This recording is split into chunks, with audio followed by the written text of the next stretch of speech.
ప్రతిపక్షంలో ఉన్నప్పుడు అంటే కడుపు మంటతోని కామెంట్లు చేసి లాజిక్లను లాపర్వా అనుకున్నాడంటే ఓ లెక్క గాని, అరే సీఎం కుర్చీలో కూర్చున్నాక కూడా వెనక ముంగట అరుచుకోకుండా ఏందాకా కరెక్ట్ అని తెలుసుకోకుండా మాట్లాడి ఇగో ఇట్లా అటు జనాలతోని ఇటు కార్పాటోలతోని కామెంట్లు చేయించుకుంటుండు పాపం.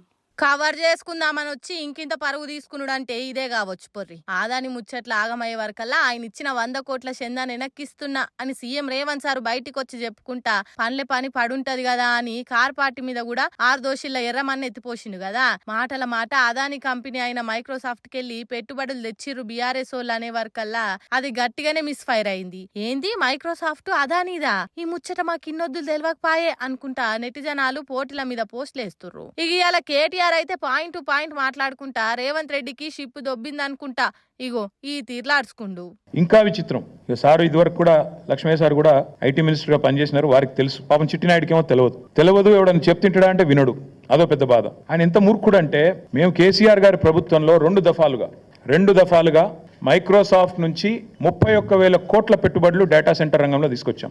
ఒకటి ఫిబ్రవరి 2022లో 15,000 కోట్ల పెట్టుబడి, జనవరి 2023 సంవత్సరంలో 16,000 కోట్ల పెట్టుబడి. మేము ఓపెన్ గా బాజాప్తా మైక్రోసాఫ్ట్ పెద్దలు సత్యనాదెల్ల గారి నుంచి మొదలు పెడితే వాళ్ళ వివిధ అధికారులను కలిసి ఒప్పించి మెప్పించి హైదరాబాద్ లో ఉండే సానుకూల పరిస్థితులు వివరించి ఇక్కడి ప్రభుత్వం యొక్క మంచి విధానాలు వివరించి మొత్తం 31,000 కోట్ల పెట్టుబడి మైక్రోసాఫ్ట్ డేటా సెంటర్లు వాటికి మేము సాధించాం. ఈ ముఖ్యమంత్రి గారి పరిజ్ఞానం ఎంత అంటే, వీటిని నిన్న ఆయన విడుదల చేసిన దానిలో మైక్రోసాఫ్ట్ డేటా సెంటర్లో ఆయన ఏం విడుదల చేసిండు నిన్న లిస్ట్ లో, అదాని డేటా సెంటర్. ఇక ముఖ్యమంత్రి గారు ఎట్లాంటి వాడంటే, ఈయన పాపం ఈయనకు తెలియదు. ఇదివరకు కూడా ఒకసారి ఇట్లే మాట్లాడిండు, సత్యనాదెల్లా అని ఉన్నాడు, ఆయన ఎవరా విప్రో సీఈఓ అని మాట్లాడిండు. ఇప్పుడు కూడా గంతే.